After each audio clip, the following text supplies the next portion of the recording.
আমাদের পাড়ায় আরেকজন অদ্ভুত ধরনের ব্যক্তি ছিলেন, রবিবাবু। তিনি রোজ সকালে চায়ের ফ্ল্যাক্সে করে চা নিয়ে বের হতেন। এক হাতে তার চায়ের ফ্লাক্স, আর এক হাতে কালো রঙের ছোট বালতি। সেই বালতিতে থাকতো চায়ের কাপ, আর বালতিটা জলে ভরা থাকতো।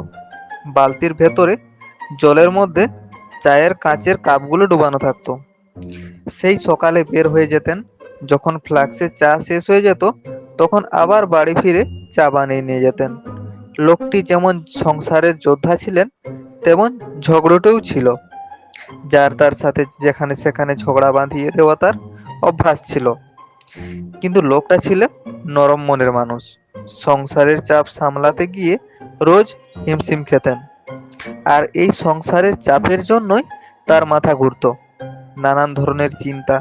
তাই তিনি নিজের ভেতরে থাকা রাগ আর ক্ষোভ অল্পতেই বের করে দিতেন, অন্যের সাথে ঝগড়া বাঁধিয়ে। তো একদিন তিনি পাড়ার এক কাকুর সাথে ঝগড়া বাঁধিয়ে রাগের মাথায় বলে উঠলেন, এখান থেকে চা তুই, না হলে তোর ফুটাই দিমু। আর এই ফুটাইয়া দিমু ডায়লগটি আমরা পাড়ার ছেলেরা শুনিনি। আমাদের মধ্যে এক নতুন ট্রেন্ড আসে, ফুটাইয়া দিমু। আমাদের যেমন ভাবা তেমন কাজ। পরের দিন সকাল থেকেই সেই কাজ শুরু।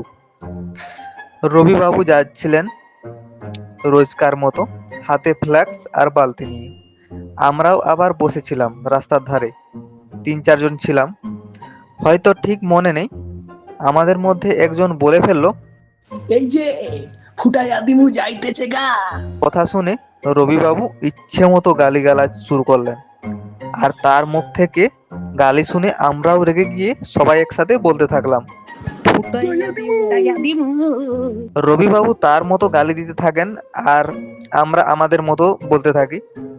এরপর থেকে রবিবাবুকে যে বা যারা যেখানেই দেখতো, সে বা তারা সেখানেই বলতো, ফুটাইয়া দিমু। এই বলে দৌড়ে পালিয়ে যেতাম আমরা, আর রবিবাবু গালি দিতে থাকতেন। এভাবেই চলছিল আমার পাড়ার ছেলেদের কাণ্ড। কিন্তু 17ই এপ্রিল 2026 সালে তিনি আমাদের ছেড়ে চলে গেলেন। সেদিন আমরা সবাই মিলে রবিবাবুকে কাঁধে করে নিয়ে নিজের হাতে শেষ বিদায় দিয়ে আসলাম। আমাদের পাড়া থেকে আরেকজন বিশেষ মানুষ হারিয়ে ফেললাম। পাড়ার সব ছেলেদের মন বিষণ্ণতায় ভরে গেল, আর আমরা বিষণ্ণ হয়ে বলতে বলতে আসছিলাম, ফুটাইয়া দিমু কারে বলবি তোরা আজ থাইকা।